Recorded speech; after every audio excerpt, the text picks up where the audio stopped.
जिल्ला हालचाल आज रही मालकानगिरी जिल्ला तथ्य देइछन्ति आम मालकानगिरी संवाददाता दुर्गा प्रसाद पट्टनायक उपस्थापन मो महेन्द्र कुमार माझी।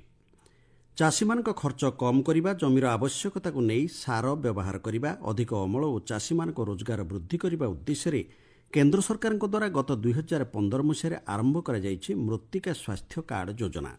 एही योजना मालकानगिरी जिल्ला रे मध्य कार्यकारी होईछि। एही योजना माध्यम कृषि विभाग पक्षरु चाषी मृत्तिका परीक्षा करा जाई सार प्रयोग निमंते परामर्श दिया जाउछि, जहा फल चाषी अमल वृद्धि सह आय मध्य वृद्धि पाउछि। ए संपर्क में मालकानगिरी सहकारी कृषि निर्देशक मनस्विनी महापात्र कहिसंते मालकानगिरी जिल्ला रे 3 प्रकार मूर्तिका परीक्षागार अच्छी, जोटा कि फास्ट हूँ स्थायी मूर्तिका परीक्षागार कहूँ आम ताकू।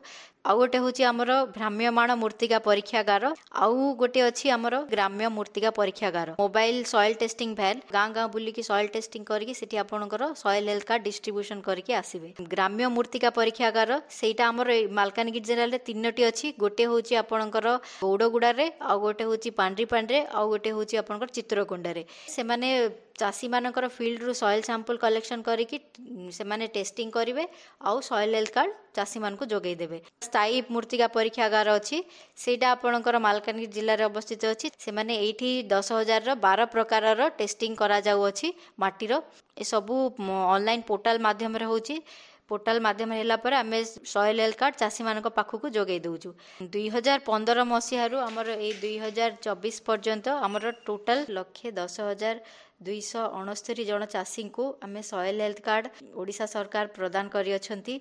मालकानगिरी जिला परिषद सम्मिलनी कक्ष गत 17 तारिख में जिला स्तरीय प्राकृतिक विपर्यय परिचालना कमिटी बैठक अनुष्ठित हो जाइछि। बैठक में नवरंगपुर सांसद बलभद्र माझी, मालकानगिरी विधायक नरसिंह माड़कामी, जिला परिषद अध्यक्षा समारी तांगुलु, जिलापाल आशीष ईश्वर पाटिल समेत बहु अतिथि जोगदे आगामी वर्षा ऋतु में संभाव्य बन्या को दृष्टि रखी बन्या प्लावित तलिया अंचल लोकों स्थानांतरण, जरूरीकालीन सूचना निमंते जिला और ब्लॉक स्तरीय 24 घंटा कंट्रोल रूम स्थापन करने समेत विभिन्न व्यवस्था संपर्क में आलोचना करा जायथिला। मालकानगिरी जिला परिषद सम्मिलन कक्ष गत 17 तारिख में जिला स्तरीय टेलीकम बैठक अनुष्ठित हो जाइछि।